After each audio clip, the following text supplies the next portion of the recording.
Could I ask you, Dr. Noor, there are so many players in this whole development aid industry, if I can call it that. Are you working very practically and in a down-to-earth way with infant mortality and with mothers' health, facing this issue of infant mortality? Where do you get your assistance from in practical terms? Is it NGOs? Is it governments? Where do you look to for your hope? Yes. We only get fund from terrorism organization, never from government. Yes. And what was... I couldn't... This is okay. Yeah. Aber did you from the government? Yes, for sure, but right now we have a very strict policy in our government, especially in Ministry of Public Health. They have a policy, they should, for example, the policy is a basic package of health service. Each organization who is working in Afghanistan, however, is international or local, they should provide such facilities from the hospital. At for example, they should support hospital, then comprehensive health center, then basic health center, then to the community. But we don't have such large amount of fund, and we aren't able to implement such policy in the country.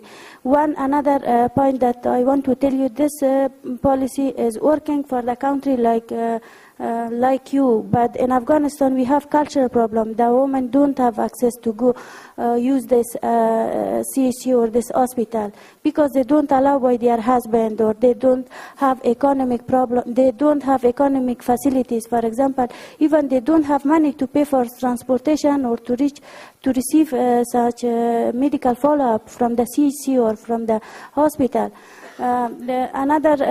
They just train some community health workers that they are non-professional people. They just read, they can read and write, and they cannot provide, they cannot help the mothers, pregnant mothers or postpartum mothers or other newborns at the community level. So we have many difficulties. When we go to the Ministry of Public Health, they for sure they refuse us. And right now we are ignored, but we work in that country since 10 years in very hard conditions, like Taliban period. On that time nobody was existing in the country, but only NGOs were ready to work at that hard condition. After political changes that occur in Afghanistan and the situation become changed, 1,000 NGOs and other organizations like UN body, they are coming in the country. Everything is available for them, but totally NGOs are ignored by government. This is our problem. Ich möchte Sie noch fragen. Could I ask you, Angelina Jolie? I've read a great deal about your commitment, your actions in 20 countries or more, and it's been suggested that you have access to governments or government representatives. What has your actual experience been? Are they really interested in these problems? Oh God! I mean, I don't know. I don't think so. I mean, I don't. I'd like to feel that I can go, and certainly I can ask for a meeting with in some countries with the heads of the states and try to express my concerns. But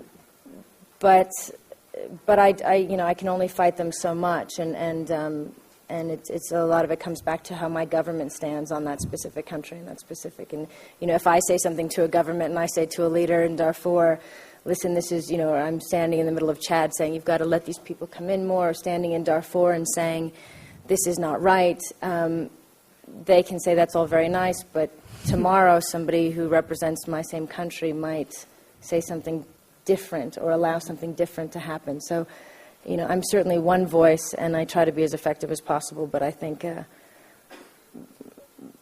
but I really don't know. I mean, I don't know how effective I can be. The only thing I can do is to try to bring awareness, and certainly if there is something that has gone wrong or I see as corrupt, I can try to embarrass a government official and bring it to the world's attention, and hope that the people who learn about it then move to action. So that's the best I can do. I think you're a great door opener. Thank you for doing that. A last question, because it's almost finished that panel discussion. Then we let the audience being asked some question.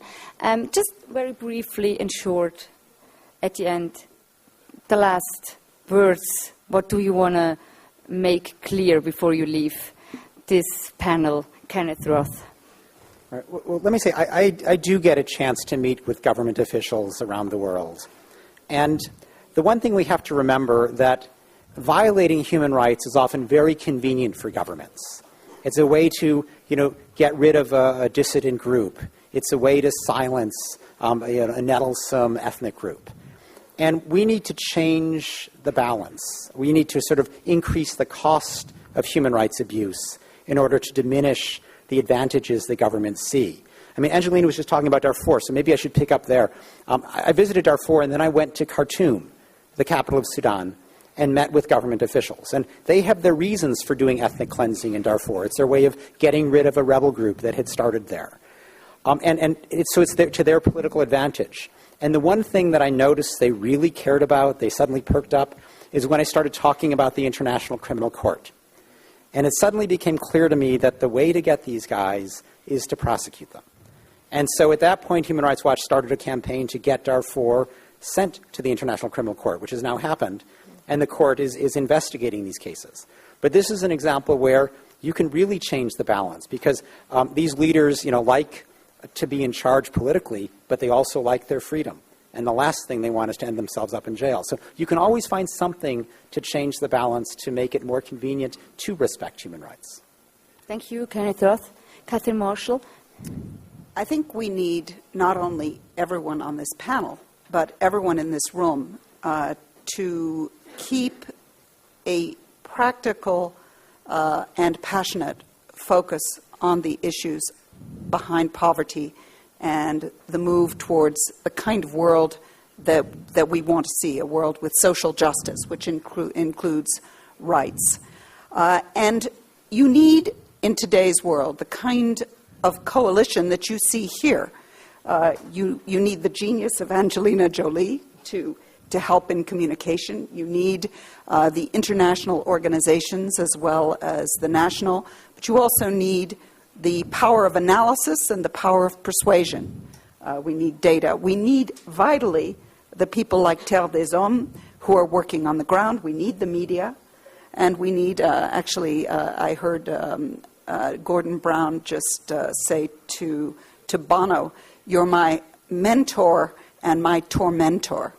And to some extent, I think that Ken is cast in that role in this stage in his life.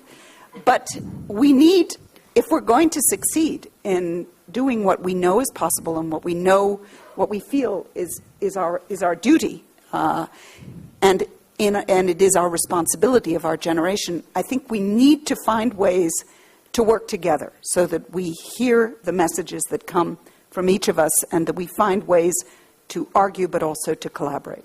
Thanks. We go on with you. Ja, danke schön. Thank you. When you listen to the discussions and then consider the situation in countries like Nepal, you cannot accept delegating the issue of human rights to anyone else. It concerns all of us. We are all forced to observe very carefully what is happening. We are obliged to accuse, and we need a lot of courage. Nur, the last possibility to really Ihr Anliegen noch einmal hier ganz. To express your concern, what is the message that you would like to give to the participants here and to the people at home? What do you need? Again, I repeat my suggestion to all of you to support Afghan people. That really we are living in very hard condition at the moment. Still, we don't have so much access to life facilities. Thank you. Angelina Jolie.